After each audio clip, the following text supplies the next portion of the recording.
मेरा नमस्कार, मैं सुमन शर्मा आप सबका स्वागत करती हूँ।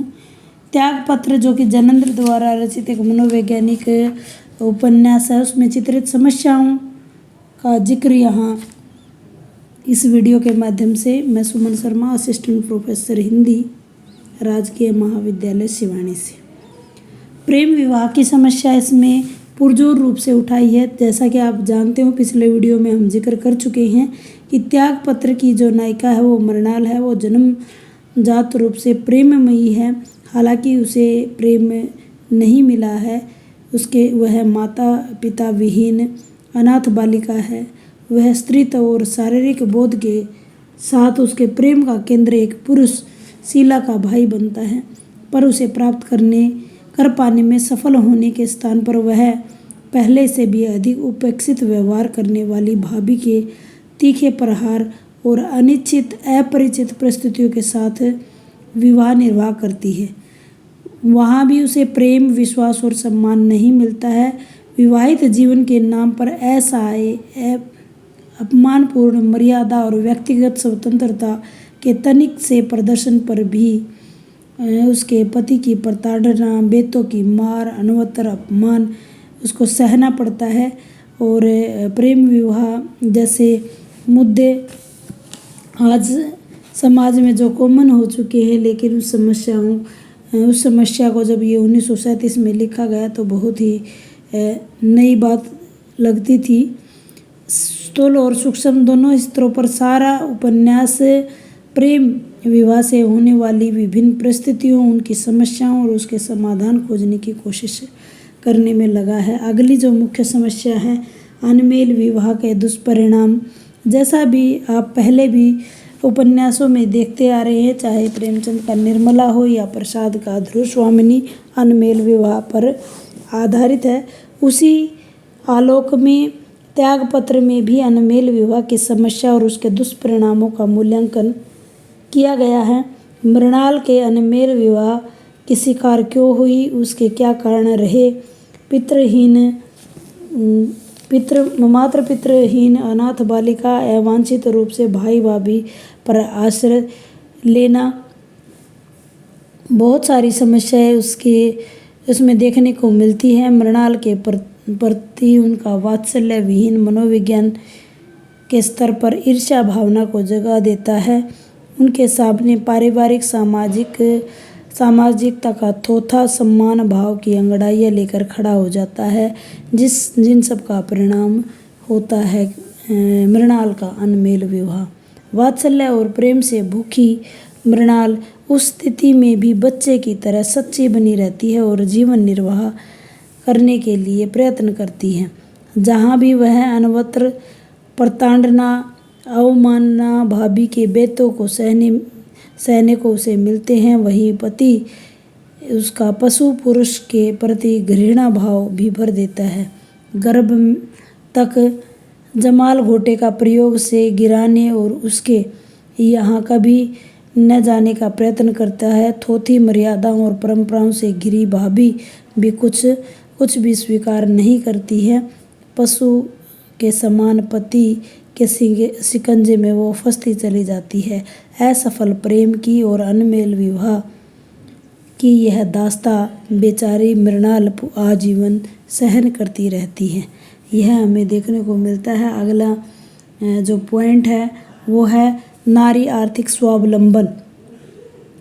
मृणाल माता पिता की मृत्यु के पश्चात सभी दृष्टियों से भाई भाभी पर आश्रित होती है। आर्थिक दृष्टि से पढ़ी लिखी होने पर भी पहली अवस्था में स्वावलंबी बनने का वह प्रयत्न नहीं करती और युगीन विशेषताओं और अनुभुजताओं, इस प्रकार की चेतना का अभाव उसे आर्थिक दृष्टि से अभावपूर्ण स्थितियों में ले आता है और आर्थिक स्वावलंबन के लिए वह आगे जंग करती दिखाई देती है।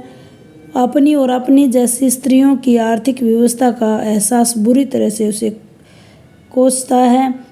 मृत्युशैया पर पड़ी मृणाल सहायता और मुक्ति के लिए आए प्रमोद से आर्थिक सहायता मांगती है।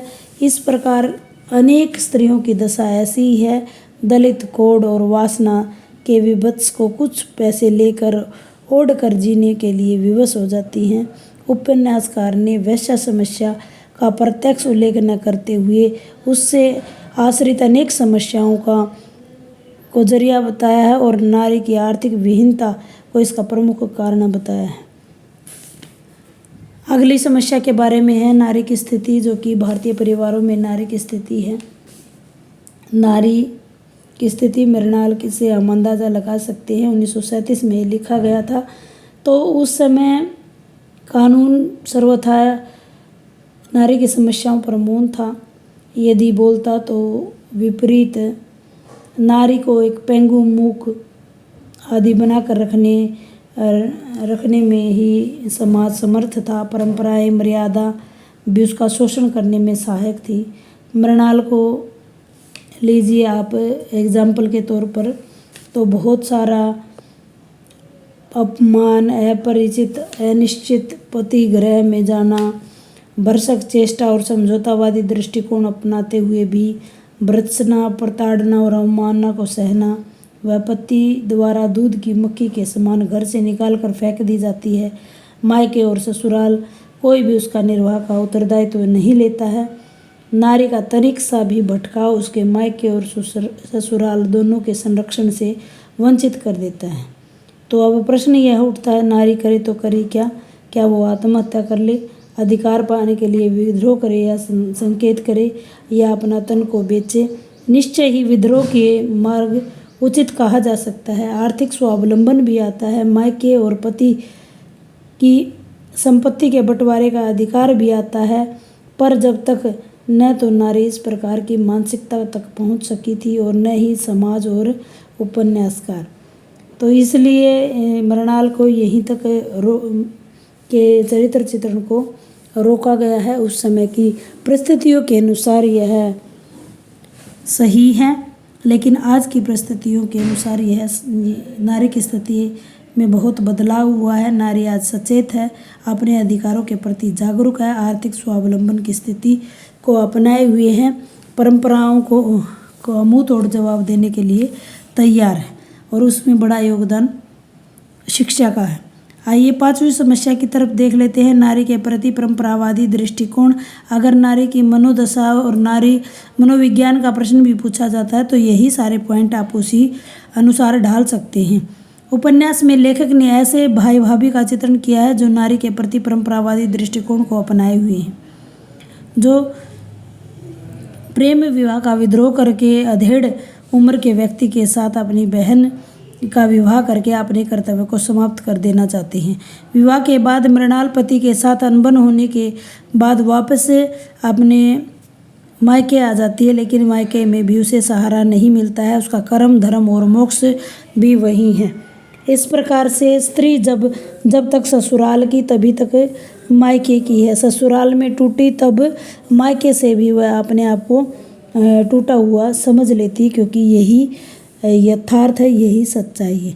अगले पॉइंट की तरफ चलते हैं कि नारी की अतृप्त भावना को इसमें दिखाया गया है। त्यागपत्र में नारी के जीवन के बनने और बिगड़ने की क्षमता मृणाल के माध्यम से चेतना के धरातल पर उसके चरित्र में उद्घटित होती है, हमें दिखाई देती है। मात्र पितृ विहीन मृणाल की कोई भी इच्छा पूरी न होती है, न पढ़ने की, न प्रेम की, न मनपसंद विवाह की। अंतचेतना अतृप्ति की भावना से भरा हुआ है मृणाल का विशिष्ट चरित्र। मृणाल का चरित्र सामाजिक द्रोह के समानांतर अतृप्ति और आत्मपीड़न से अभिशप्त है। वह व्यक्तिवादी चेतना से युक्त मानसिक अधोगति के स्तर पर आत्मपीड़ा और भोग की यथार्थता का प्रतीक है। अगला पॉइंट है आत्मपीड़ा से जूझती स्त्री।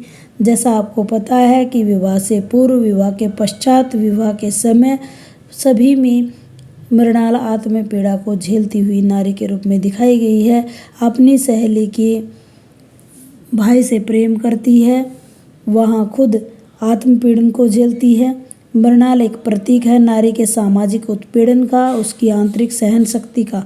बचपन से माता पिता का प्रेम नहीं मिला, शीला के भाई के प्रेम भी सामाजिकता के कारण प्राप्त नहीं कर पाई। शादी के बाद पति की शंका प्रेम प्राप्त करने में बाधक रही। जीवन में प्रेम का अभाव मृणाल के मन में ऐसी मनोग्रंथि का निर्माण करता है जिसके अंतर्गत आत्मपीड़न के द्वारा ही वह सुख की कामना करती है। मृणाल का अहम समाज की परिपाटियों को अस्वीकार करके नई परिभाषा को गढ़ता है। पूरे उपन्यास में मृणाल टूटी हुई, उसका घर संसार टूटा हुआ और आत्मपीड़ा को झेलती हुई मृत्यु को प्राप्त होती है। दाम्पत्य जीवन का अभाव, यह समस्या भी उठाई गई है। त्यागपत्र में मृणाल दाम्पत्य जीवन की सच्चाई की भावना को महत्व देते हुए पति के सामने अपने पूर्व प्रेम की बात को व्यक्त कर देती है, परंतु पति उसे स्वीकार नहीं कर पाता। घृणा और नफरत के कारण मृणाल को घर से निकालकर एक कोठरी में ले जाकर छोड़ देता है, यानी दाम्पत्य प्रेम और संबंध टूटने इसमें दिखाई दिए हैं। अगली समस्या स्त्री पुरुष संबंधों का प्रयोगशाला, इसको हम कह सकते हैं। स्त्री पुरुषों की सूक्ष्म और स्थूल संबंधों का आकर्षण और विकर्षण दोनों ही इसमें दिखाए गए हैं। जैविक तत्वों का अभाव, अगला पॉइंट के माध्यम से हम इसको समाप्ति की तरफ ले जाएंगे। उपन्यास में स्त्री पुरुष संबंधों के बीच जैविक तत्वों का अभाव होने के कारण स्त्री पुरुष संबंधों में पीड़ा और निराशा उत्पन्न होती है। मृणाल शीला के भाई के प्रति आकर्षित है, परंतु जब तक उसका विवाह अन्य पुरुष से हो जाता है। पति पत्नी के संबंध में जैविक आकर्षण के अभाव में मृणाल को पति के प्रेम के बदले पीड़ा प्राप्त होती है। निष्कर्ष के तौर पे मैं आपको कहना चाहूँगी कि त्यागपत्र उपन्यास में नारी की मनोदशा, पीड़ा, प्रताड़ना, अवमानना, अपमान दिखाया गया है और नए संदर्भ और पार्श्वभूमि का प्रयास ही त्यागपत्र में उसको